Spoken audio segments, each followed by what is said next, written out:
സലാം കൊടിയത്തൂരിന്റെ ഇതുവരെ പുറത്തിറങ്ങിയ ഹോം സിനിമകൾ നിങ്ങൾ എന്നെ ഭ്രാന്തനാക്കി. വരനെ വിൽക്കാനുണ്ട്. നഷ്ടപരിഹാരം. പരേതൻ തിരിച്ചു വരുന്നു. കുടുംബകലഹം 100-ാം ദിവസം. അളിയനൊരു ഫ്രീ വിസ. പാതിയാത്രയ്ക്കൊരു ടിക്കറ്റ്. ആണായിട്ടൊരു അയൽവാസി. ഒരു ദിർഹം കൂടി. ഒരു ടീസ്പൂൺ വീതം 3 നേരം. കുറുക്കുവഴി.com. പെണ്ണുരുമ്പെട്ടാൽ.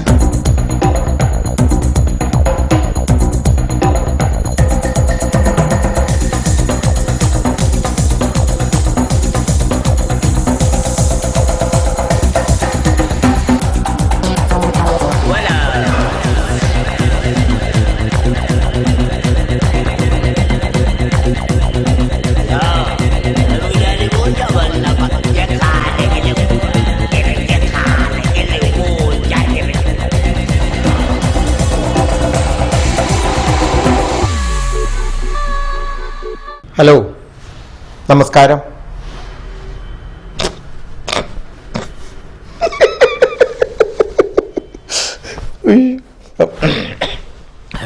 സോറി, ഞാനേ നിങ്ങളുടെ മുമ്പിൽ അവതരിപ്പിക്കാൻ പോകുന്ന പ്രോഗ്രാമിനെ കുറിച്ച് ഒരു നിമിഷം ഓർത്തപ്പോൾ അറിയാതെ ചിരിച്ചു പോയതാണ്. ഞാൻ ഓർത്തപ്പോൾ ചിരിച്ചുപോയി. അപ്പോൾ കാണാൻ പോകുന്ന നിങ്ങൾ എന്തായിരിക്കും ചിരി? ലോകത്തുള്ള എല്ലാ ജനങ്ങൾക്കും ചിരിക്കാനാണ് ആഗ്രഹം. പിന്നെ ലോകത്തുള്ള എല്ലാ ചാനലുകളും മീഡിയകളും ചിരിക്ക് വളരെയധികം പ്രാധാന്യം കൊടുക്കാറുണ്ട്. പിന്നെ പോലത്തെ ഒരു ചെറിയ കലാകാരൻ ഞാൻ തന്നെ എന്തോരം സ്റ്റേജുകളിൽ കോമഡികൾ വാരിവിതറി പ്രേക്ഷകരെ കല്ലേറ് മേടിച്ചിട്ടുണ്ട്, അല്ല കയ്യടികൾ വാങ്ങിച്ചിട്ടുണ്ട്. അപ്പോൾ ഞാനിവിടെ വന്നിരിക്കുന്നത് ഒരു കോമഡി പ്രോഗ്രാമിൻ്റെ അവതാരകനായിട്ടാണ്. ഞാൻ ഈ അവതരിപ്പിക്കാൻ പോകുന്ന പ്രോഗ്രാമിനെ കുറിച്ച് ഒരു ഇൻട്രഡക്ഷൻ. അതായത് നമ്മുടെ ഇപ്പോൾ സിനിമകളൊക്കെ റിലീസ് ചെയ്യുന്നത് തിയേറ്ററിലാണ്. ഈ തിയേറ്ററിൽ പോയി സിനിമ കാണാൻ സാധിക്കാത്ത ആൾക്കാർ എന്തു ചെയ്യും? വീട്ടിൽ കുത്തിയിരിക്കും. അപ്പോൾ വീട്ടിൽ കുത്തിയിരിക്കുന്ന ആൾക്കാർക്കായിട്ട് വീടുകളിൽ റിലീസ് ചെയ്യുന്ന ഒരു സിനിമ അത് കണ്ടുപിടിച്ചത് സലാം കൊടിയത്തൂർ എന്ന് പറഞ്ഞ വ്യക്തിയാണ്. അദ്ദേഹത്തിന് തോന്നി എന്തുകൊണ്ട് ഈ സിനിമാ തിയേറ്ററിൽ പോയി കഷ്ടപ്പെടുന്നതിനേക്കാൾ വീട്ടിലൊരു പടം റിലീസ് ചെയ്താൽ എന്താണ്? അദ്ദേഹം അങ്ങനെ ഏകദേശം 2000-ലാണെന്ന് തോന്നുന്നു, നിങ്ങൾ എന്നെ ഭ്രാന്തനാക്കി എന്ന് പറഞ്ഞൊരു CD അദ്ദേഹം റിലീസ് ചെയ്ത് നോക്കി. അത് പല വീടുകളിലും റിലീസായി നല്ല റിസൾട്ട് കിട്ടി. അപ്പോൾ അത് അദ്ദേഹത്തിന് വീണ്ടും അത് ഉത്തേജനം, ആ ഭ്രാന്തനാക്കി എന്നുള്ള CD അദ്ദേഹം ഉത്തേജനം കൊടുത്ത് അദ്ദേഹം വീണ്ടും CD ഇറക്കി. അദ്ദേഹത്തിൻ്റെ 4ാമത്തെ സിനിമ പരേതൻ തിരിച്ചു വരുന്നു. അത് കേൾക്കുമ്പോൾ തന്നെ ചിരിച്ചു പോകല്ലേ. ചത്ത ആൾക്കാരൊക്കെ മരിച്ച ആൾക്കാരൊക്കെ തിരിച്ചു വരുന്ന പരിപാടിയാണ്. അത് ഖത്തറിൽ വെച്ചാണ് അദ്ദേഹം ഷൂട്ട് ചെയ്തത്. പ്രവാസികളുടെ ജീവിതം പച്ചയായിട്ട് ചിത്രീകരിച്ച ആ സിനിമ ഭയങ്കര ഹിറ്റായിരുന്നു. എല്ലാ വീടുകളിലും റിലീസ് ചെയ്തു. ഒരു 100 ദിവസം ഓടി. അതോടുകൂടി ഹോം സിനിമ പബ്ലിസിറ്റിയായി. എല്ലാവരും അദ്ദേഹത്തിൻ്റെ ഈ സലാം കൊടിയത്തൂരിൻ്റെ CD കാത്തിരിക്കുന്ന ഒരവസ്ഥയായി മാറി. പിന്നീട് അദ്ദേഹം ചെയ്യുന്ന എല്ലാ CDകളും ഒന്നിനൊന്ന് ഹിറ്റ്. പേരുകൾക്ക് തന്നെ കേൾക്കുമ്പോൾ തന്നെ പൊട്ടിച്ചിരിച്ചു പോകുന്ന പേരുകൾ. കുടുംബകലഹം 100-ാം ദിവസം. ഒരു ടീസ്പൂൺ വീതം 3 നേരം. അങ്ങനെ ജനങ്ങളെ ചിരിപ്പിച്ചും ചിന്തിപ്പിച്ചും അദ്ദേഹം ഹോം സിനിമയിലൂടെ പ്രസിദ്ധനായി. പ്രേക്ഷകരുടെ മനസ്സിൽ ഹോം സിനിമയിലെ സത്യനന്ദിക്കാടായി, പ്രിയദർശനായി. ഇപ്പോഴും അദ്ദേഹത്തിൻ്റെ CD ജനങ്ങളിങ്ങനെ കാത്തിരിക്കുകയാണ്. ഈ CD സിനിമകളിലൂടെ ഒത്തിരി കലാകാരന്മാർ രക്ഷപ്പെട്ടു. ഈ രക്ഷപ്പെട്ടവരിൽ ഒരു പ്രമുഖനുണ്ട്. മറ്റാരുമല്ല, അദ്ദേഹത്തിൻ്റെ അനിയനായ സിദ്ദിഖ് കൊടിയത്തൂർ. CD കണ്ട ആൾക്കാർക്ക് അറിയാം, പ്രത്യേകിച്ച് പറയേണ്ട കാര്യമൊന്നുമില്ല. ഈ സലാം കൊടിയത്തൂരിൻ്റെ ഈ CD സിനിമ വിജയിക്കാൻ 100% കാരണക്കാരൻ ഈ സിദ്ദിഖ് കൊടിയത്തൂരാണ്. ഞാൻ സലാം കൊടിയത്തൂർ കേട്ടാലും കൊള്ളാം, കേട്ടില്ലെങ്കിലും കൊള്ളാം. ഞാൻ സത്യസന്ധമായിട്ട് പറയുകയാണ്. അദ്ദേഹം എഴുതി സംവിധാനം ചെയ്തു. അദ്ദേഹം നല്ല സംവിധായകനാണ്, നല്ല എഴുത്തുകാരനാണ്. പക്ഷേ ഈ CD സിനിമകളെല്ലാം വിജയിച്ചതിൻ്റെ 100% ക്രെഡിറ്റ് സത്യം പറയാമെങ്കിൽ ആ ഹാസ്യതാരത്തിനാണ്. ആ ഹാസ്യതാരത്തെ പത്രക്കാർ വരെ എഴുതി. എന്താണ് അദ്ദേഹം? ഹോം സിനിമയിലെ ജഗതി ശ്രീകുമാറാണെന്ന്. പക്ഷേ ഞാൻ അദ്ദേഹത്തിൻ്റെ പല CDകളും കണ്ടിട്ടുണ്ട്. എനിക്ക് തോന്നിയത് അദ്ദേഹം ജഗതി ശ്രീകുമാർ മാത്രമല്ല, ചില സമയത്ത് സെലിം കുമാറാണോ, ഹരിശ്രീ അശോകനാണോ, മാമുക്കോയാണോ, മാൾ അരവിന്ദനാണോ, പലരും ആണെന്ന് തോന്നിപ്പോവും. ഇത്രക്ക് കഴിവുള്ള ഓരോ CDയിലും അദ്ദേഹം ചെയ്യുന്ന ആ കഥാപാത്രത്തിൻ്റെ പെർഫെക്ഷന് വേണ്ടി എന്തൊക്കെ ചെയ്യാവോ അതെല്ലാം ചെയ്ത് ആ സിനിമ തുടങ്ങുന്നതിൽ തീരുന്നവരെ ആ ഒരു പെർഫെക്ഷൻ കീപ്പ് ചെയ്ത് കളിക്കുന്ന മനോഹരമായ നല്ല കഴിവുള്ള ഒരു കലാകാരനാണ് സിദ്ദിഖ് കൊടിയത്തൂർ. അദ്ദേഹത്തിൻ്റെ CDകൾ, ഈ 12ഓളം CDകളിൽ അദ്ദേഹം ചെയ്ത വൈവിധ്യങ്ങളായ കഥാപാത്രങ്ങൾ, വൈവിധ്യങ്ങളായ കോമഡികൾ, അദ്ദേഹത്തിൻ്റെ അടിപൊളി കോമഡികളെല്ലാം കൂടി ചേർത്ത് ഞങ്ങൾ ഇതാ ഒരുക്കുന്നു നിങ്ങൾക്ക് വേണ്ടി സിദ്ദിഖ് കൊടിയത്തൂരിൻ്റെ എല്ലാ കോമഡി രംഗങ്ങളും ഉൾപ്പെടുത്തിക്കൊണ്ടൊരു CD, അതിൻ്റെ അവതാരകനായിട്ടാണ് ഞാനിവിടെ ഇരിക്കുന്നത്. നമുക്കിതിൻ്റെ ഉദ്ഘാടനം എന്ന രീതിയിൽ അദ്ദേഹത്തിൻ്റെ ഒരു അടിപൊളി കോമഡി കണ്ടിട്ട് നമുക്ക് തിരിച്ചു വരാം.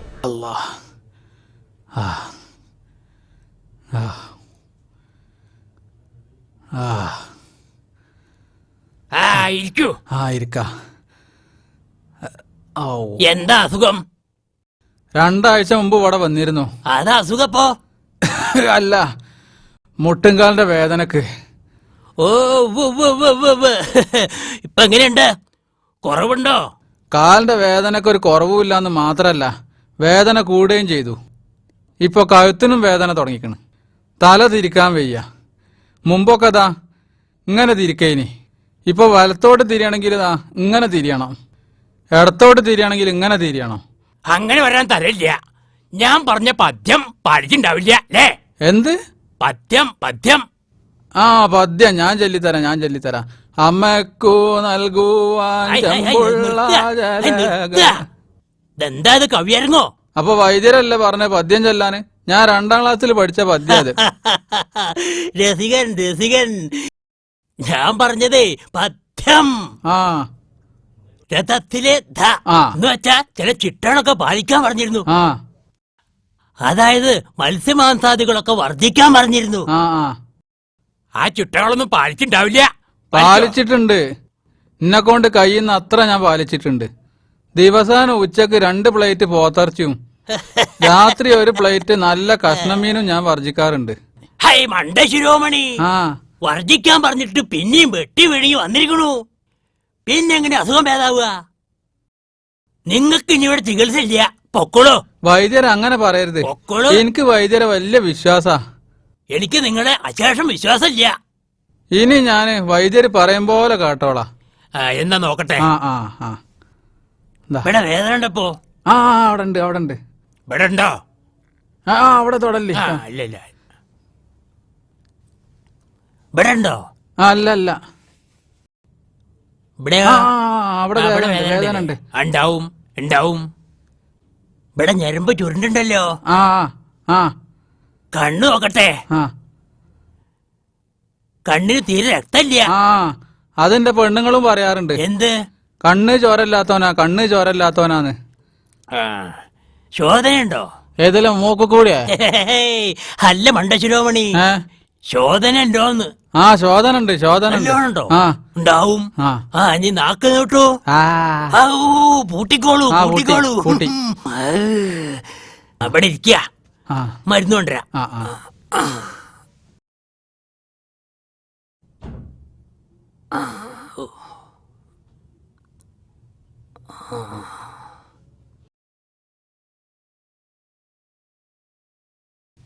എവിടെ വെച്ചതാവോ? 2ാമത്തെ തട്ടില് ഇടത്തെ ഭാഗത്ത് നോക്കി. ചകട കുളുവാതി കഷായം.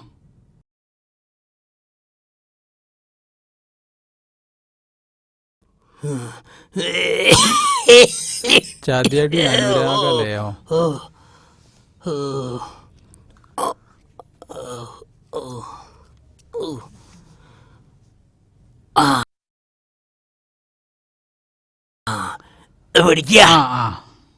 ഇത് 2 ഔൺസ് വീതം 3 നേരം കഴിക്കുക.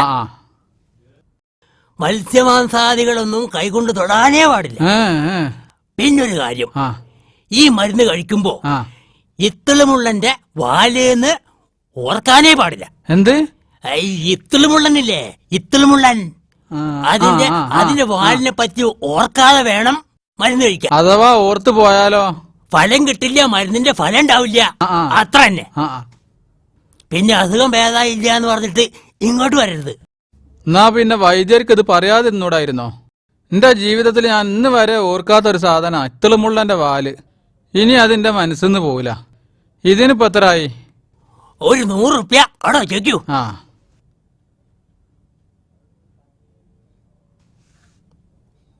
അവിടെ വെച്ചോളൂ, അവിടെ വെച്ചാ മതി.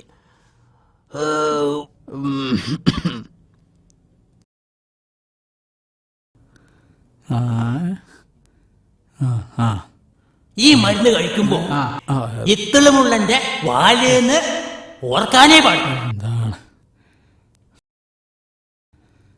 ആമിന ആമിന ദാ വരണോ. ആമിയേ എന്തേ ഇനി എന്തെങ്കിലും വേണോ? വേണ്ട, ഈ ഇങ്ങോട്ട് വാ, ഇവിടെ ഇരിക്ക്.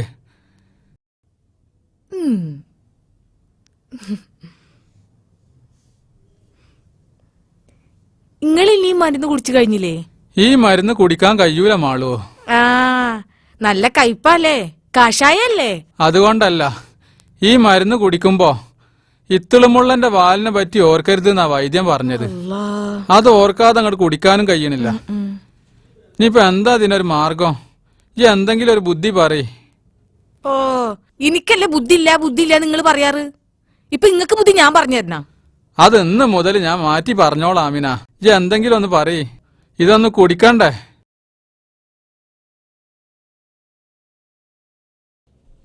ആ പണിയുണ്ട് നിങ്ങള് വരി, അതിന് പണിയുണ്ട്. വരി മനസ്സാ. ഇവളിത് എവിടെ എന്നെ പിടിച്ചേൽച്ച് കൊണ്ടോണ്? വരി. ആ ഇങ്ങോട്ട് വരീന്ന്. എങ്ങോട്ട് ആമിന? വരി. അവിടെ നിക്ക്, ഈ ചെരുപ്പ് ഒന്ന് ഇടട്ടെ. ഇവിടെ ഇരിക്ക്. ആ അതിനാപ്പൊ ജിന്നെ കൊണ്ടുവന്ന്. ഇവിടെ ഇരിക്ക്. എന്താ ആമിന എന്റെ പരിപാടി? നിങ്ങക്ക് ഇത്തിളുമുള്ളിന്റെ വാലോർക്കാതെ മരുന്ന് കുടിച്ചാ പോരെ? ആ അതിന് പണിയുണ്ട്. എന്താ പറയ്. ഞാനൊരു കഥ പറഞ്ഞുതരാം. ആ കഥ കേട്ട് ഇങ്ങനെ ഇരിക്കുമ്പോ ആ അറിയാതെ നിങ്ങള് മരുന്ന് ഇങ്ങനെ കുടിക്കണം. ആ ആ നിങ്ങള് മരുന്ന് കുടിച്ചാ ഞാൻ കഥ നിർത്തൂട്ടോ. ആ പണ്ട് ആ ഒരു കാട്ടില് ആ. വലിയൊരു കൊട്ടാരം. ആ ആ ആ കൊട്ടാരത്തില് ആ ഒരു രാജാവും ആ ഉണ്ടായിരുന്നു. ആ ഒരു ദിവസം രാവിലെ ആ രാജാവ് സുബൈ നിസ്കാരമൊക്കെ കഴിഞ്ഞ് ആ ഒരു ഗ്ലാസ് കട്ടൻ ചായയും കുടിച്ച് ആ കൊട്ടാരത്തിന്റെ മുറ്റത്തേക്ക് അങ്ങോട്ട് ഇറങ്ങിയപ്പോ ആ ദാ നിക്കണ ഒരു മൃഗം. മേ മൃഗന്ന് പറഞ്ഞാ മതിയോ? പനേടെ വലുപ്പമുള്ള ഒരു മൃഗം. അതിന്റെ കണ്ണ് രണ്ടുണ്ടല്ലോ. കണ്ണെന്ന് പറഞ്ഞ എന്താപ്പോ പറയ, ആ മത്തങ്ങന്റെ വലിപ്പുണ്ട്. അതിന്റെ കയ്യും കാലും ഓരോ വായന്റെ വലിപ്പുണ്ട്. പിന്നെ ആ മൃഗത്തിന്റെ പല്ലുണ്ടല്ല, അമ്മിക്കുട്ടി പോലുണ്ട്. മൃഗന്ന് പറഞ്ഞ എന്താപ്പോ പറയാ, അതിന്റെ നാവുണ്ടല്ല, അതിങ്ങനെ പുറത്തേക്ക് ഇട്ട് ചോരൊക്കെ അങ്ങനെ ഒലിപ്പിച്ച് കണ്ടാ പേടി തോന്നും. അതിന്റെ രൂപണ്ടല്ല, എങ്ങനെ ഇപ്പൊ പറഞ്ഞു തരിക? ആ ഇത്ര മുഴുവൻ പാലുണ്ടല്ല, അതുപോലെ. ഒരുമ്പോട്ടോളെ അത് ഓർമ്മാക്കാൻ വേണ്ടിട്ട് എന്നെ ഇതുവരെ നടത്തിച്ച് എനിക്ക് ഞാൻ കാണിച്ചു തരാം. ഒരൗൺസ് മരുന്ന് കുടിച്ചാൻ വേണ്ടി എന്റെ പയമ്പൂരാണ് മുഴുവൻ കേൾക്കുമ്പോണോ ഇവിടെ അവസാനിച്ച് എന്നെ കൊളാക്കും ചെയ്യും. നിക്കവിടെ ഇവിടെ വാ. ഇപ്പോഴത്തെ കാലത്ത് രക്ഷകർത്താക്കൾ തങ്ങളുടെ മക്കളുടെ ഭാവി ശോഭനമാക്കാൻ വേണ്ടി എത്ര കാശ് മുടക്കാനും തയ്യാറാണ്. അവരെ ഏത് കോഴ്സ് പഠിപ്പിക്കാനും തയ്യാറാണ്. ഇപ്പോൾ ഒരു ഡോക്ടറെ സ്വന്തം മകനെ ഡോക്ടറാക്കാൻ വേണ്ടി MBBS ചേർക്കുന്നു, മറ്റേ എഞ്ചിനീയർ ആണെങ്കിൽ അങ്ങനത്തെ അനുസരിച്ചുള്ള കോഴ്സ് ചേർക്കുന്നു, ഇപ്പോൾ പോലീസുകാരനാണെങ്കിൽ ആ പോലീസാകാൻ വേണ്ടിയുള്ള കോഴ്സ് ചേർക്കുന്നു. നമ്മുടെ കഥാപാത്രം ഹൈദ്രോസ് സ്വന്തം മകനെ ഭാവി ശോഭനമാക്കിക്കൊണ്ടിരിക്കുകയാണ്. അദ്ദേഹം പഠിപ്പിച്ചുകൊണ്ടിരിക്കുന്ന കോഴ്സ് BC എന്ന് പറഞ്ഞാൽ മനസ്സിലായില്ലേ? Broker course. ദല്ലാള് പടി. ശല്യം ചെയ്യല്ലേ, അദ്ദേഹം മകനെ പഠിപ്പിച്ചോട്ടെ. അല്ല വാപ്പേ, ഈ ലോകത്ത് 10,000 കണക്കിന് നല്ല നല്ല പേരുണ്ടല്ലോ. എന്നിട്ട് എനിക്ക് നിങ്ങൾ കണ്ടുപിടിച്ച പേരാ മമ്മത്. അല്ല, മെൻസന്മാരുടെ ഇറങ്ങിയെടുക്കാൻ വയ്യാതായി. അതിന്റെ വല്യാപ്പാന്റെ പേരാ. എന്നാ പിന്നെ വല്യമ്മാന്റെ പേരിട്ടൂടേനു തായ്യമ്മ. വല്ല ചൈനക്കാരാണെങ്കിലും വിചാരിച്ചോളൂ. അനക്ക് ഞാനേ അഷേഖ് അബ്ദുറഹ്മാൻ അൽബക്കാനി അൽ ഖാദിന്ന് പേര് തരാം. ഇത് നന്നാവോ? എടോ ചെങ്ങായി, പേരിലൊന്നും വലിയ കാര്യമല്ല.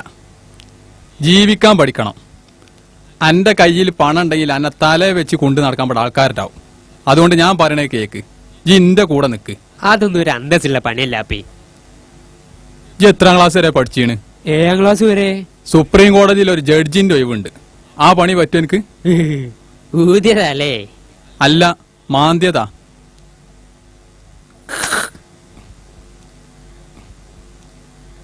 ഈ കൊല തൊടാൻ നേരം തളപ്പാർക്കരുത്.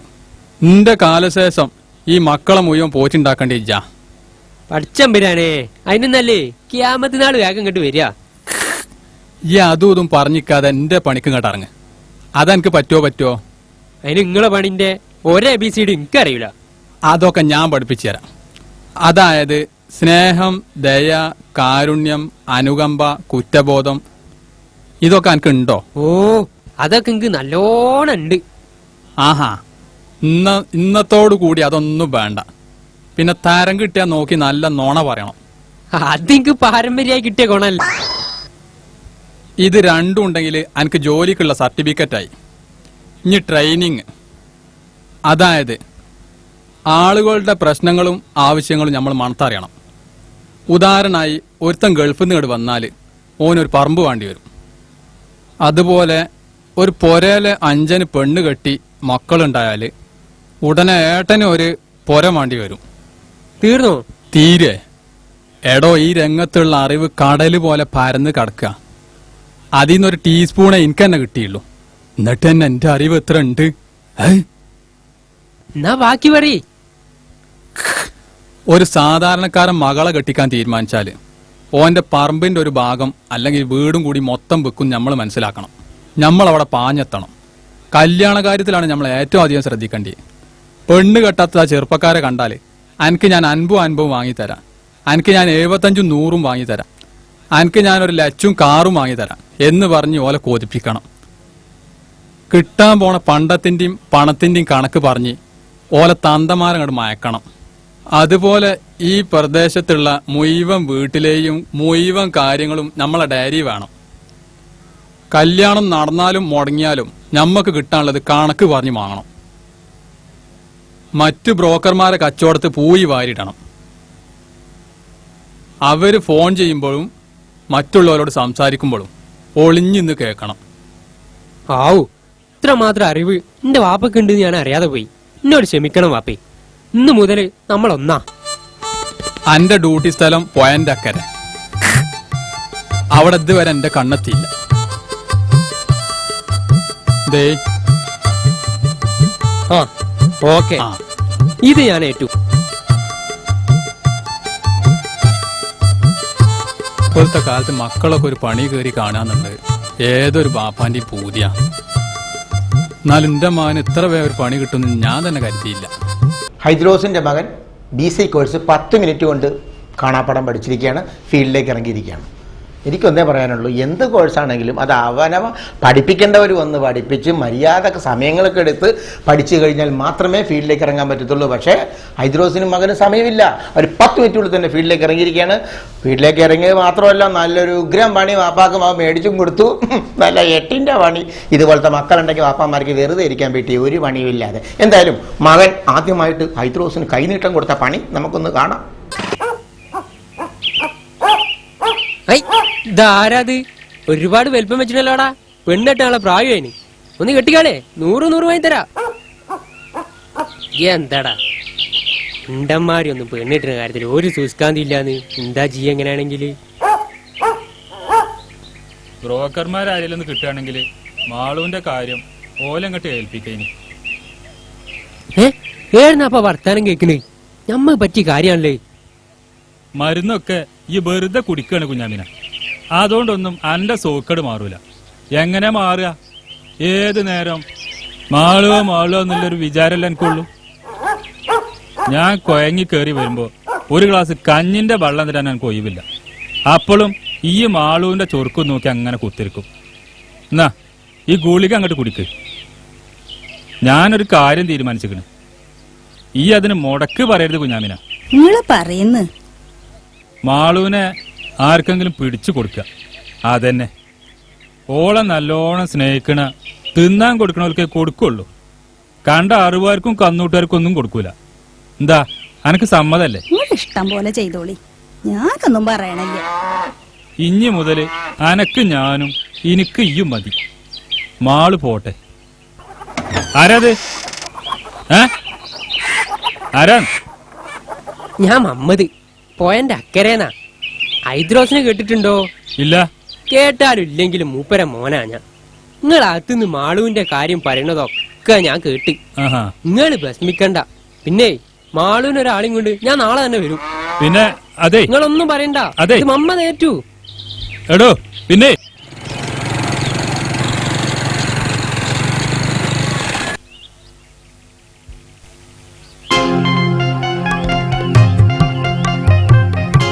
ഓയ് ഇതെന്താ പള്ളിക്കാട്ടിക്ക് സലാം പറഞ്ഞാൽ ഒരു മറുപടി ഇല്ലാത്തത്? ഇതന്നല്ല പോരാ മമ്മദ്? തന്നെ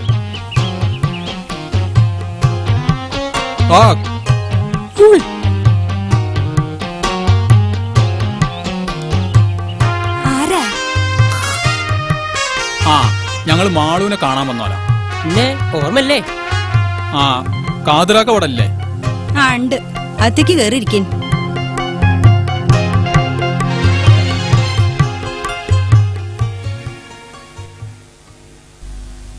ഒരു കാര്യം ആദ്യം തന്നെ പറയാണ്, നമ്മളെ മാളൂനെ ഇന്ന് വരെ നമ്മൾ തച്ചിട്ടില്ല, പട്ടിണി കിട്ടിട്ടുമില്ല, പള്ള നിറച്ചും തിന്നാൻ കൊടുക്കും.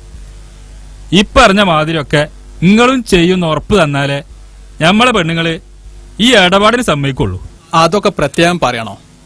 ഏക്കറ കണക്കിന് പാടും കൃഷിയുള്ളോല ഓല്. അപ്പൊ നമ്മളെ മാളു പട്ടിണി കിടക്കേണ്ടി വരൂല. ഇതിനു മുമ്പ് 2-3 അറുവര് വന്നിരുന്നു, അവർക്ക് നമ്മൾ ഏതായാലും കൊടുക്കൂല. നിങ്ങളെ കണ്ടിട്ട് തറവാട്ടരെന്നാ തോന്നണത്.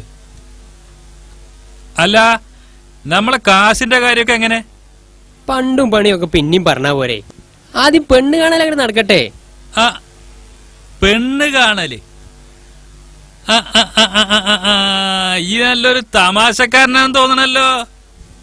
ആ ഓൻ ഭയങ്കര തമാശക്കാരനാ. എന്റെ മോനാ.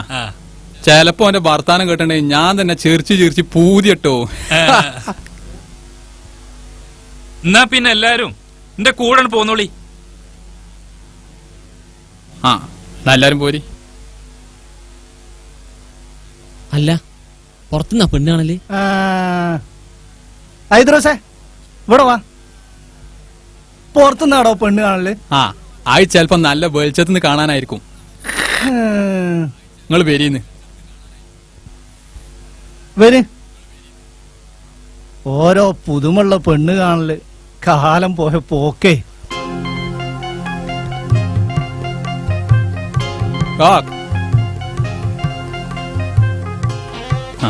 പെണ്ണിന് ഔത്തുനിന്ന് കണ്ടാ പോരെ. ആ ഈയും വലിയ തമാശക്കാരനല്ലേ, ഇങ്ങോട്ട് ബെരിന്ന് ബരി. ആ നിക്കി, ഒരു കഷ്ണം കയറെടുക്കട്ടെ. കയറോ? ഇതെന്തൊരു പുതുമ പഠിച്ചോനെ.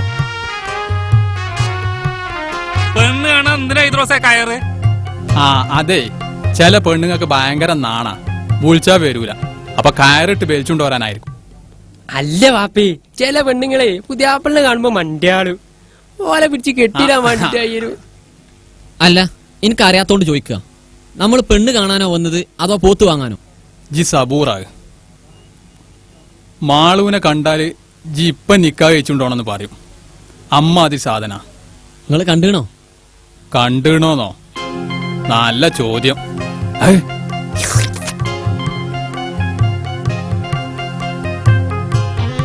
വരി.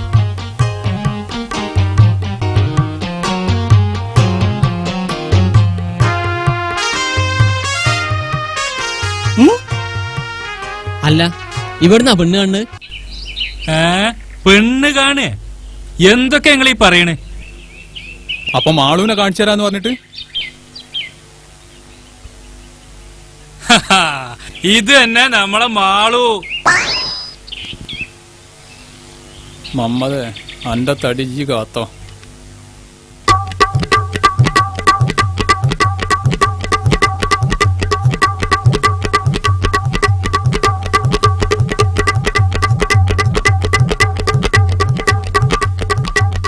വിശ്വാസത്തെ മുതലെടുത്തുകൊണ്ട് പറ്റിക്കുന്ന കുറേ ആൾക്കാരുണ്ട്.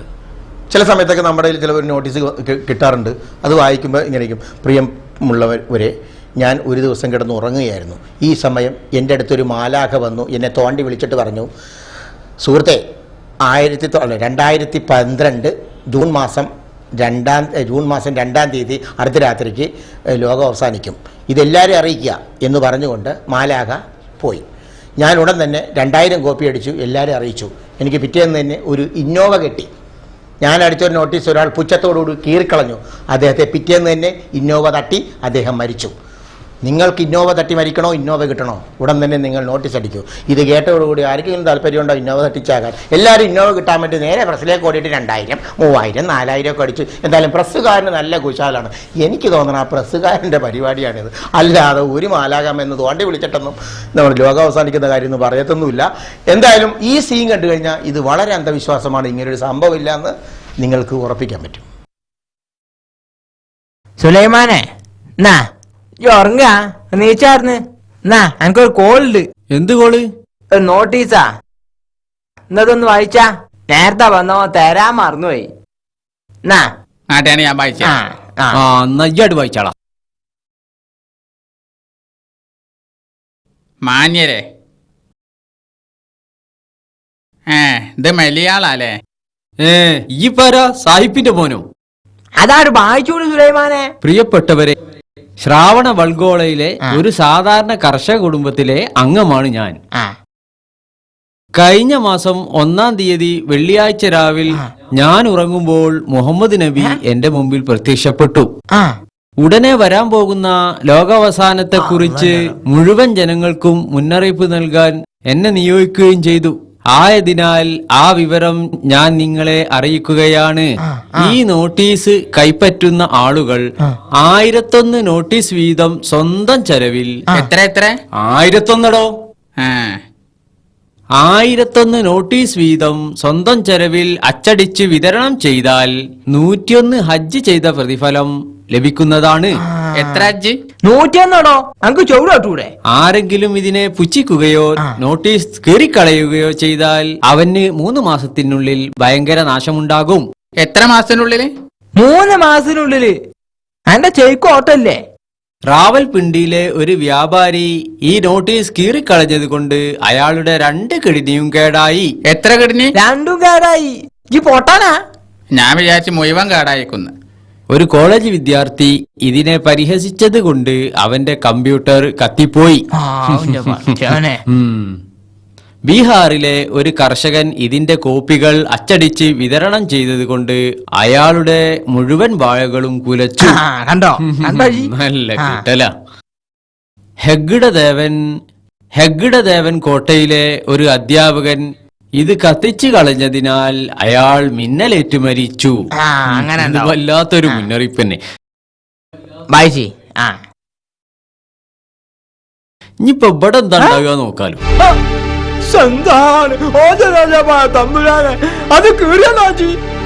ഏതായാലും കേരളത്തിൽ ആർക്കും പരിക്കില്ലല്ലോ, അത് വലിയ ഭാഗ്യം. അനുഭവിക്കൂ. എടാ ആരുടെ കത്താന്ന് അറിയാം എനിക്ക്? ഔലിയന്റെ കത്താണത്. ഔലിയന്റെ കത്ത് കീറിയാലുള്ള ശിക്ഷ എന്താന്ന് അറിയാം എനിക്ക്? 5 കൊല്ലം തടവും 6000 റുപ്യ പിഴയും. എന്നെ കളിയാക്കൊന്നും മാണ്ടേ പോലീസേ. 3 ദിവസത്തിനുള്ളിൽ ഏതാപ്പ് ഇവിടെ ഇറങ്ങിയില്ലെങ്കിൽ ഈ പീടിയാലെ പണി മൊയ്മനോ ഞാൻ എടുത്തോളാം. പീടിയാലെ പണി മൊയ്മനോ ഞാൻ എടുത്തോളാം. അല്ല ഞാൻ എടുത്തോളാം. ഈ പീടിയാലെ പണി തൽക്കാലം ഞാൻ തന്നെ എടുത്തോളാം. ഏതാപ്പ് ഇപ്പം തന്നെ ഇറങ്ങിയെന്നാ തോന്നുന്നത്. എന്നാൽ എനക്കൊന്നല്ല കേക്കണ്ടിയത്. നമ്മളെ തേക്കും കുട്ടികളെ മൊയ്തീൻ കുറ്റി ഓനെ ഉണ്ടല്ലോ ഒരു മോന്, വലിയ വിവരക്കാരനാണ് അവന്റെ ഒക്കെ വിചാരം. ഓനൊരു ദിവസോ നമ്മളെ തങ്ങളിപ്പാപ്പനായിട്ട് കളിയാക്കും. ഓൻ പിറ്റേന്ന് മാങ്ങ പറിച്ചാൻ മാവുമ്മ കേറി. മാങ്ങ പറിച്ചാൻ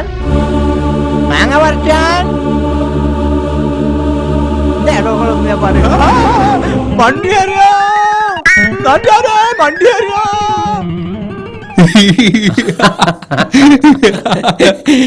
അങ്ങനെ തല്ലി. യക്ഷി വന്നാലും ഒഴിഞ്ഞു പോകാത്ത ഒരു വാദതാ. സാധാരണ പെങ്ങന്മാരൊക്കെ ഉള്ള ആങ്ങളമാരുടെ മനസ്സിലൊരു ആഗ്രഹം ഉണ്ടാവും. തങ്ങളുടെ പെങ്ങളെ കെട്ടാൻ വേണ്ടി വളരെ മാന്യമായ അളിയന്മാരെ പ്രതീക്ഷിക്കും. ഇപ്പോൾ ബ്രോക്കർമാരൊക്കെ വരുമ്പോൾ പറയും, നിങ്ങൾക്ക് നല്ല ആലോചന കൊണ്ടുവരും, നല്ല തട്ടാവട്ട കീറി കേസോട്ടൊന്നും കൊണ്ടുവരുത്, നല്ല സ്വഭാവമായിരിക്കണം, നല്ല ജോലിയായിരിക്കണം. അതൊരു ആങ്ങളമാരുടെ അവകാശമുള്ള ഒരു ആഗ്രഹമാണ്. ഇവിടെ പെണ്ണുരുമ്പിട്ടാൽ എന്നുള്ള ഹോം സിനിമയിൽ ഇമ്പിച്ചി എന്നൊരു കഥാപാത്രമുണ്ട്. അദ്ദേഹം തൻ്റെ ഭാര്യയുടെ ചേടത്തിക്ക് ഒരു കല്യാണാലോചനയുമായിട്ട് വരികയാണ്. സാധാരണ ഭാര്യയുടെ അനിയത്തിക്കാണ്, ഇത് ഭാര്യയുടെ ചേടത്തിക്ക് നല്ലൊരു കല്യാണാലോചനയുമായിട്ട് വരികയാണ്. നമുക്ക് കാണാം. ഓലെത്തിക്കണേ.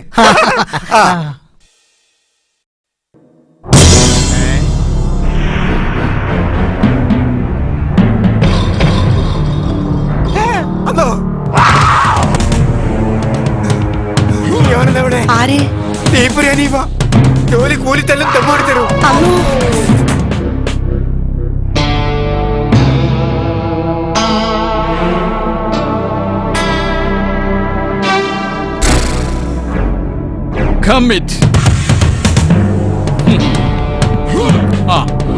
അർപ്പിതനാവൂ, കുത്തിരിക്കൂ.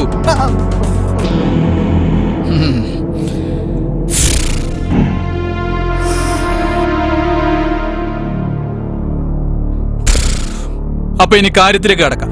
Come to the problem. അതിനു മുമ്പേ കാര്യം എന്താന്ന് പറഞ്ഞാൽ തിരക്കിടില്ല. അത് ശരി. അപ്പൊ കാര്യമൊന്നും അറിയാതാണ് ഞങ്ങൾ ഇങ്ങോട്ട് വന്നത്? ഉമ്മ ഞങ്ങൾ കാര്യമൊന്നും പറഞ്ഞു കൊടുത്തിട്ടില്ല? കൊടുത്തതാണ്. എന്തിനാ ഈ ചട്ടമ്പി? അല്ല, അനീഫനെ കൊണ്ടുവന്നാ ചോദിക്കണേ. ഉമ്മാക്ക് ഞാനൊരു വാക്ക് കൊടുത്തിരുന്നു. നമ്മളെ ഫൗസിയാക്ക് എല്ലാം കൊണ്ടും തികഞ്ഞ ഒരു ചെക്കനെ കൊണ്ടു കൊടുക്കുന്നു. ഞാൻ എന്റെ വാക്ക് പാലിച്ചു. എന്നിട്ട് ചെക്കൻ എവിടെ? ഇത്രയും വലിയൊരു മനുഷ്യൻ ഇവിടെ വന്നിരുന്നിട്ട് ചെക്കൻ എവിടെ എന്നുള്ള ചോദ്യം തീരെ അവസരാഘോഷല്ല.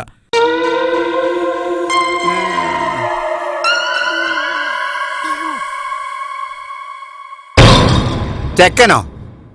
ഇതോ ഫൗസിയാക്കല്ലേ? ഇതിനേക്കാളും എന്തുകൊണ്ടും ചേർന്ന ഒരു പുതിയാപ്പിളനെ ഓക്ക് നീ ജന്മത്ത് കിട്ടൂല. അതേ ജനസ്, അതേ ലക്ഷണക്കേട്, നല്ല വിശള്ളനാ. നല്ലൊരു പെണ്ണിനെ എനിക്ക് കെട്ടിച്ചേരാൻ ഇന്നോളം എനിക്ക് കഴിഞ്ഞിട്ടില്ല. ഞാൻ കുറെ ശ്രമിച്ച് പരാജയപ്പെട്ടതല്ലേ. അപ്പോഴാ എനിക്ക് എന്റെ മൂത്തച്ഛന്റെ കാര്യം ഓർമ്മ വന്നത്. ഞാനവളെ പോലീശ പറയാണെന്ന് വിചാരിക്കരുത്. ഇത്രക്ക് കുരുത്തം കെട്ട ഒരു ജാതിനെ ഈ ദുനിയാവിൽ കാണൂല. പക്ഷെ പ്രശ്നം അതല്ല, ഓൾക്ക് അന്യമാണ്ട പിടിക്കുക. അപ്പൊ ഞാൻ ആലോചിക്കുക എന്റെ ഒരു നിലവാരം.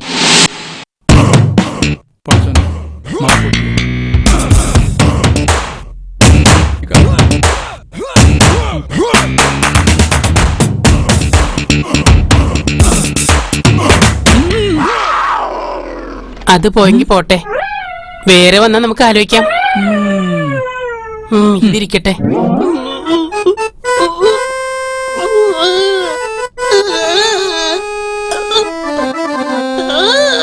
എന്താ എന്റെ കഥ? ഗുണ്ടകളെ പറയിപ്പിക്കാന് വെറുതെ അല്ലടാ എനിക്ക് പെണ്ണ് കിട്ടാത്തത്. കാട്ടുകള്ളം വീരപ്പനെ കുറിച്ച് നിങ്ങൾ കേട്ടിട്ടുണ്ടോ? കേട്ട് കാണും. വേറൊരു വീരപ്പൻ ഇറങ്ങിയിട്ടുണ്ട്. അദ്ദേഹത്തെ കുറിച്ച് കേട്ട് കാണുമോ എന്നൊരു സംശയമാണ്. വീരപ്പൻ മനാഫ്. അദ്ദേഹത്തിന് ചന്ദനക്കടത്തും ആനക്കൊമ്പൊന്നുമില്ല, മോഷ്ടിക്കല് പരിപാടി. അദ്ദേഹം വിസ ഏജന്റ് ആണെന്നാണ് അവകാശപ്പെടുന്നത്. ഇതുവരെ ആരെയും അദ്ദേഹം കയറ്റി വിട്ടിട്ടില്ല. എല്ലാവരെയും ഗൾഫ് സ്വപ്നങ്ങൾ കൊടുത്ത് ക്യാഷ് വാങ്ങി മുങ്ങി നടക്കലാണ് അദ്ദേഹത്തിന്റെ ഹോബി. പക്ഷേ മുങ്ങി നടക്കുമെന്ന് പറഞ്ഞിട്ട് കാര്യമില്ല. വീരപ്പൻ മനാഫിന് വീട്ടിൽ വരേണ്ട സമയത്തൊക്കെ വീട്ടിൽ വരാറുമുണ്ട്, അവരാരും കാണാതെ പോകാറുമുണ്ട്.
കുറുക്കു വഴിയിലൂടെ രക്ഷപ്പെടാമെന്ന് കരുതിയല്ലടാ.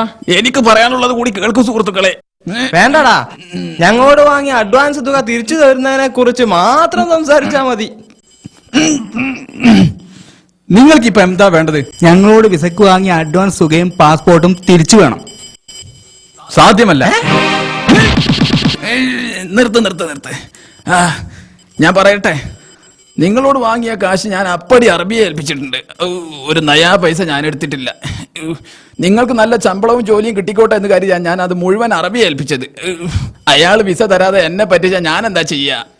സംശയമുണ്ടെങ്കിൽ ദാ ഈ അഡ്രസ്സ് വിളിച്ചു നോക്ക്. അറബിയുടെ അബുദാബിയിലുള്ള ഓഫീസാണത്.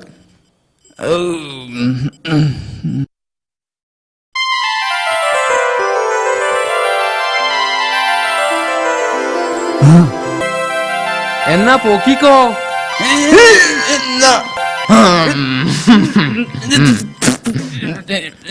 നിങ്ങൾ എന്തായി കാണിക്കുന്നത്? ഫോൺ ചെയ്യണ്ടേ വീരപ്പ? അതിനെന്തിനാ ഞാന് നമ്പർ നിങ്ങളുടെ കൈ തന്നില്ലേ? ഒരുപാട് നമ്പറുകളായി വശമുള്ള ആളല്ലേ, ഇത് പുതിയൊരു നമ്പർ ആവാതിരിക്കാനാ. നിർത്തണം തണ്ടികളെ. STD ബൂത്തിൽ നിന്ന് ഫോൺ ചെയ്താലുണ്ടാവുന്ന നാശനഷ്ടങ്ങൾക്ക് ഞാൻ ഉത്തരവാദിയല്ല. എന്ത് നഷ്ടങ്ങൾ? നിങ്ങൾക്ക് വിസ വരാനുണ്ടെന്ന കാര്യം അസൂയക്കാരറിഞ്ഞാൽ അവർ പാരവെക്കും. അതോടുകൂടി നിങ്ങളുടെ യാത്രയും വിസയുടെ കാശും www.com ആവും. ഒടുക്കം എല്ലാം കൂടി എന്റെ തലക്കിടരുത്. വിസ നിങ്ങളുടെ കൈ തരുന്നതോടുകൂടി നമ്മൾ തമ്മിലുള്ള ഇടപാട് തീർന്നു. അങ്ങനെ വരികയാണെങ്കിൽ നമ്മൾ ആകെ കുടുങ്ങുമല്ലോ. കാശ് പോവും. കാശ് പോകാൻ പറ്റില്ല. ഇതിപ്പോ എന്താ ചെയ്യാ? പ്രശ്നമാവല്ലോ.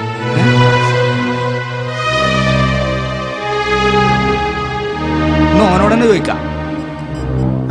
മുങ്ങാ വരട്ടെ. നിങ്ങൾ ആലോചിച്ചൊരു തീരുമാനത്തിലെത്തി.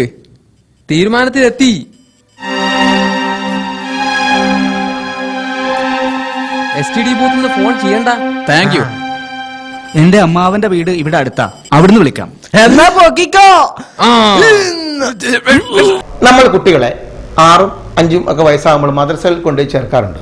അതെന്തിനാണ് ചേർക്കുന്നത്? മദ്രസയിൽ പോയി മതം പഠിക്കാനാണ്. അറബികളൊക്കെ പഠിച്ച് മതത്തിൻ്റെ നല്ല വശങ്ങൾ ജീവിതത്തിൽ പ്രാവർത്തികമാക്കി ഈ ലോകത്തും പരലോകത്തും വിജയം നേടാൻ വേണ്ടിയാണ്. നമ്മുടെ വീരപ്പൻ മനാഫ് മദ്രസയിൽ പോയി അറബി പഠിച്ചിട്ടുണ്ട്. അതുകൊണ്ട് അദ്ദേഹത്തിന് പരലോകത്ത് എന്ത് കിട്ടുമെന്ന് അറിയാൻ പാടില്ല, പക്ഷേ ഈ ലോകത്ത് കുറച്ച് ഗുണങ്ങളൊക്കെ കിട്ടി.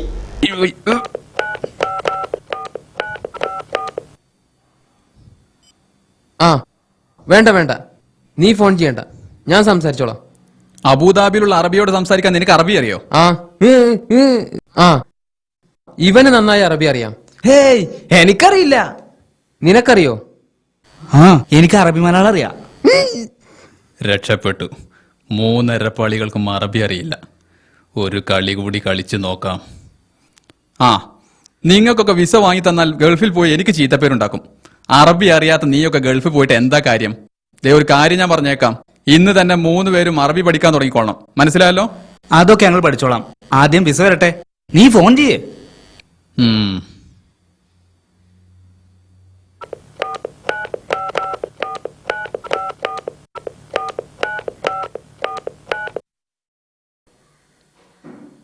ഫോൺ ഇങ്ങോട്ട് കൊണ്ടാ, ഞാനും നോക്കട്ടെ.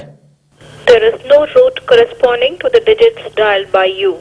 Kindly confirm the number. ഇംഗ്ലീഷിലാണല്ലോ സംസാരം. ഏതോ ഒരു പെണ്ണാ.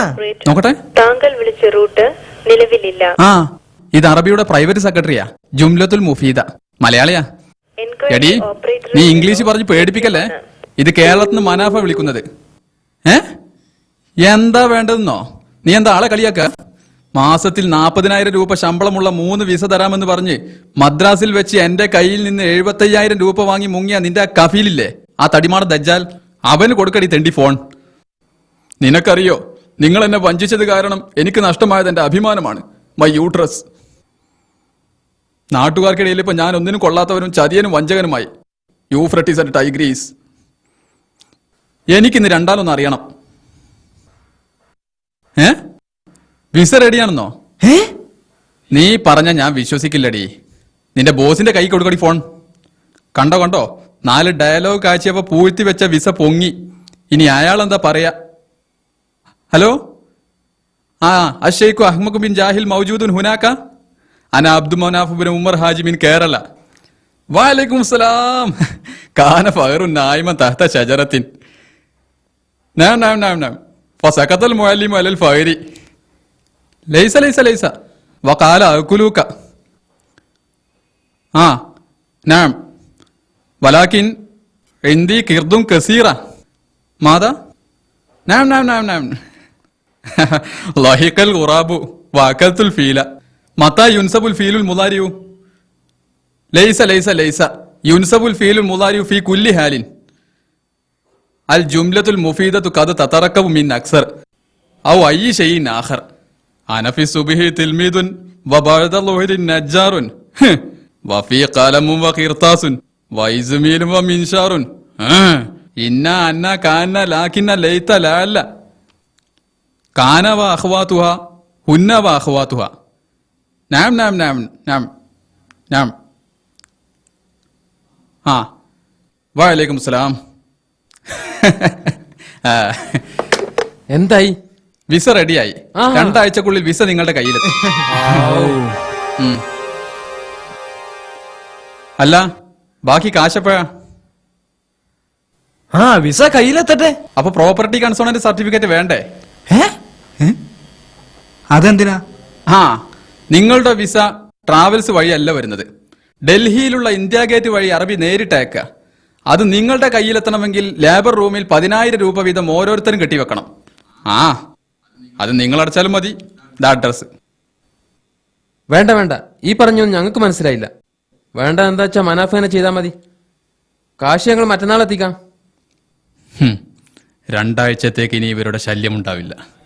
അത് കഴിയുമ്പോഴേക്ക് മനാഫ് എന്താ ആലോചിക്കുന്നത്? അതല്ല, 2 ആഴ്ച കഴിയുമ്പോഴേക്ക് കഴിയുമ്പോ എന്താ? വിസ വരും.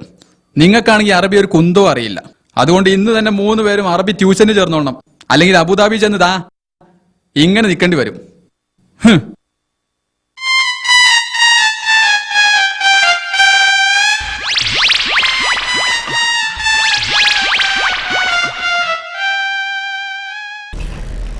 സിദ്ദിഖ് കൊടിയത്തൂരിന്റെ ഒത്തിരി കോമഡികൾ കണ്ട് നമ്മൾ ഒത്തിരി ചിരിച്ചു. ഇനി ഞാനൊരു കാര്യം ചോദിച്ചോട്ടെ, സിദ്ദിഖ് കൊടിയത്തൂരിനെ നിനക്ക് നേരിട്ട് കാണാൻ ആഗ്രഹമുണ്ടോ? അതെന്ത് ചോദ്യമാണല്ലേ, ആർക്കാണ് ആഗ്രഹമില്ലാത്തത് നേരിട്ട് കാണാൻ? ഞാൻ വിളിക്കാം.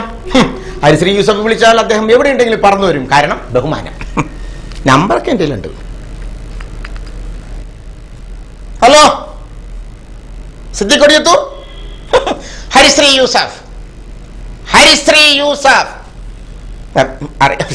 മെമിക്രിക്കാരനാ, അറിയാം. എന്നെ അറിയില്ലെന്ന് അഹങ്കാരി. തന്നെ എനിക്കറിയില്ല, പ്രേക്ഷകർക്ക് കാണുമെന്ന് പറഞ്ഞ കാരണം വിളിച്ചാണ്. വരാൻ പറ്റുമാവോ? സ്റ്റുഡിയോയുടെ സാധനമുണ്ടോ? എന്നാ വേഗം ഇങ്ങോട്ട് കയറുക. ഇപ്പൊ വരും. ഹലോ, സിദ്ദീഖ് കൊടിയത്തൂർ. സിദ്ദീഖ് കൊടിയത്തൂർ.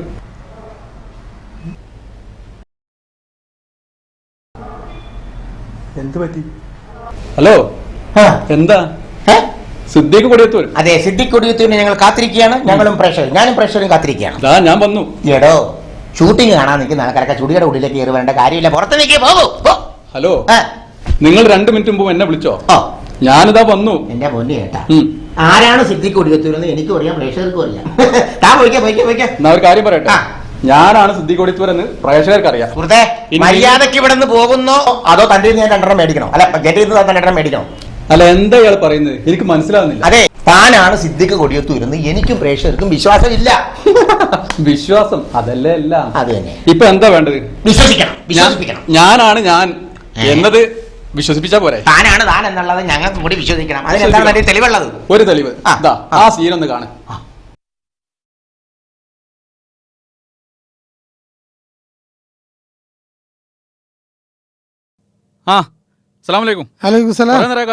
എത്ര നേരമായി ഞാൻ കാത്തു നിൽക്കുന്നത്? എനിക്ക് വാടകക്കാരെ കൊണ്ടെടുക്കുന്ന പണിയല്ല, എന്റെ പണിന്റെ സ്വഭാവം എനിക്കറിയാലോ. ചൂടാവല്ലേ? ദുബായിൽ ആർക്കെങ്കിലും പറഞ്ഞ സമയത്ത് എത്താൻ കഴിയോ? അതൊക്കെ പോട്ടെ, എവിടെ നമ്മൾ കക്ഷി? കാത്തു നിന്ന് ഇപ്പൊ മൂത്ര വയ്ക്കാൻ പോയിടും. ഇപ്പൊ വരും. മുയലളിയപ്പോ അല്ലേ? ആക്കെ പോട്ടെ. വാടകന്റെ കാര്യം കൃത്യമായിട്ട് പറഞ്ഞിട്ടുണ്ടല്ലോ അല്ലേ? എല്ലാം ടീക്കാ. ടീക്ക് എന്നൊക്കെ പറഞ്ഞിട്ടേ അവസാനം വാടക എന്റെ കീശന്ന് എടുത്തു കൊടുക്കേണ്ട അവസ്ഥ ഉണ്ടായത്. ഒരുത്തനെയും കൂടി കൊണ്ടുപോയി ഫിറ്റ് ചെയ്താല് അത്രയും കൂടി വാടക കുറഞ്ഞിട്ടല്ലോ എന്ന് വിചാരിച്ചിട്ടാ. റൂമിൽ സ്ഥലം ഉണ്ടായിട്ടല്ല. ഞാൻ 2 ആഴ്ച കഴിഞ്ഞാൽ നാട്ടിക്ക് പോകും. റൂമിൽ ആളില്ലല്ലോ എന്ന് കരുതി വാടക കൊടുക്കാതിരിക്കാൻ പറ്റൂലല്ലോ. അതാണല്ലോ ദുബായിന്റെ അവസ്ഥ, എനിക്കറിയാലോ. അപ്പൊ ആ സ്പേസിൽ ഒരാളും കൂടി കയറ്റി വാടക അഡ്ജസ്റ്റ് ചെയ്യാലോ എന്ന് കരുതിയിട്ടാ ഞാൻ ഈ സാഹസത്തിന് ഒരുങ്ങിയത്. മനസ്സിലായില്ലേ? ആള് തെറ്റി.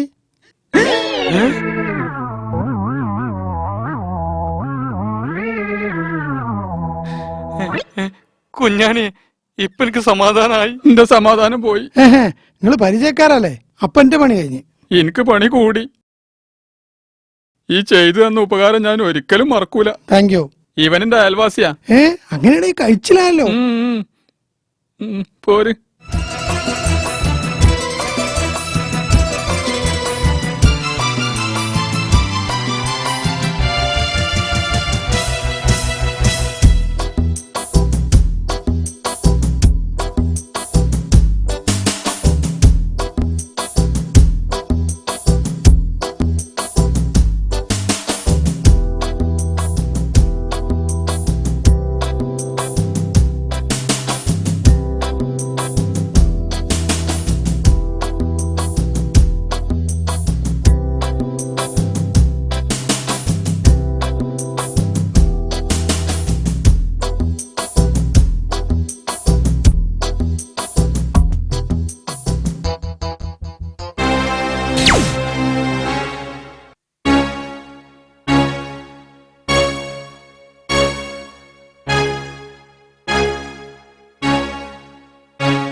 എന്ത് പറ്റി?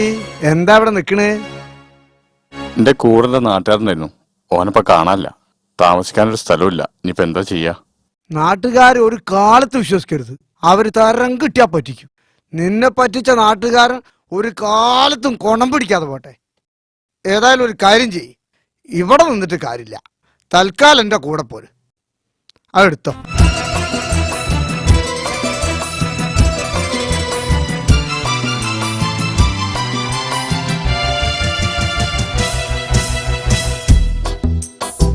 ഇവിടെ നിന്നോ, എനിക്ക് റൂമിലേക്കുള്ള സാധനങ്ങൾ വാങ്ങാണ്ട്.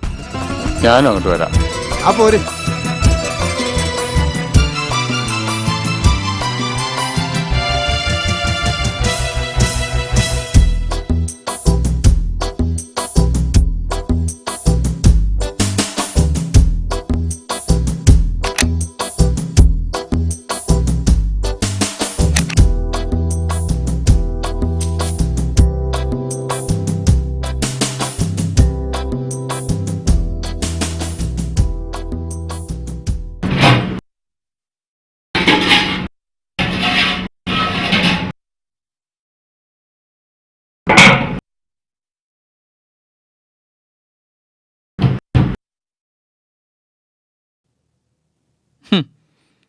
ഇന്നെന്താ അവിടെ എല്ലാവർക്കും നോമ്പാ?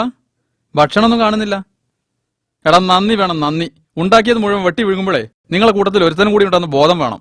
ഞാനിവിടെ എണീറ്റിട്ട് ഒരു ചവിട്ടാൻ കണ്ടി തരൂ. മനുഷ്യൻ ഇവിടെ വിശന്ന് ഭ്രാന്തളകി നിൽക്കുമ്പോൾ അവന്റെ ഒരു മോങ്ങല്. അത് ശരി. അപ്പൊ അവിടെ ഭക്ഷണം ഒന്നും ഉണ്ടാക്കിയിട്ടില്ലേ? തമ്പ്രാൻ രാവിലെ മാർക്കറ്റിൽ പോയതാ, ഇതുവരെ തിരിച്ചു വന്നിട്ടില്ല. ഓഹോ,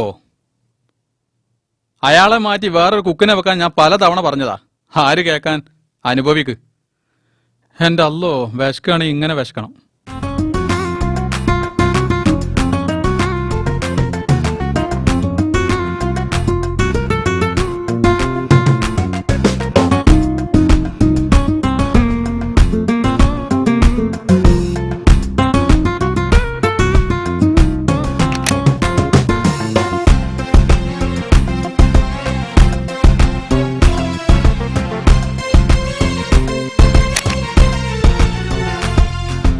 ആ വന്നല്ലോ തമ്പ്രാൻ. ഓ വന്നോ?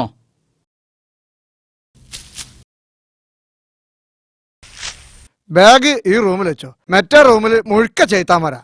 സംഗതി എന്തായാലും മൂപ്പരുണ്ടാക്കണ ഭക്ഷണം കഴിച്ച് ഇപ്പൊ എന്ത് വിഷം കഴിച്ചാലും ശരീരത്തിന് വെക്കൂല. ഇന്നെന്നാള് പാമ്പ് കഴിച്ചിട്ടേ പാമ്പാണോട ചത്തത്. മൂപ്പര ഭക്ഷണത്തിന്റെ കോടാണ് പോലെ. ഊതല്ലേ കേട്ടാ, ഊതല്ലേ. ഓ, മഹാരാജാവ് തിരുമനസിന് മാർക്കറ്റിൽ പോയി വരാൻ എത്രയാണാവോ സമയം വേണ്ടത്? ഇവിടെ പ്രജകൾ ഉച്ചക്കൊന്നും കഴിച്ചിട്ടില്ല. പിന്നെ ഒരു കാര്യം ഞാൻ പറഞ്ഞേക്കാം, പ്രായം ഞാൻ നോക്കൂല. കുക്കിന്റെ പണി കൃത്യമായി ചെയ്തില്ലെങ്കിൽ മുട്ടുകാല് കയറ്റിയും തരും ഞാൻ. Mind your words.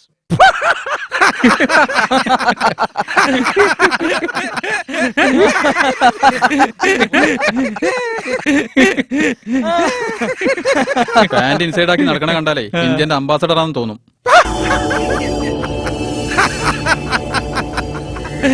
This is my fashion and favorite. Mind it.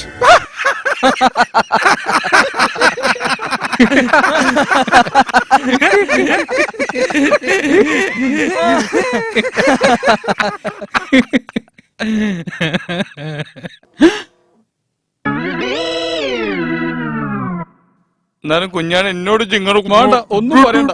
എന്നാലും എനിക്ക് എന്നോട് ചെയ്യാൻ തോന്നിയല്ലടാ. സ്വന്തം നാട്ടുകാരനെ അങ്ങനെ പറ്റിച്ച് മുങ്ങാൻ എനിക്ക് എങ്ങനെയാടാ തോന്നിയത്? മക്കളെ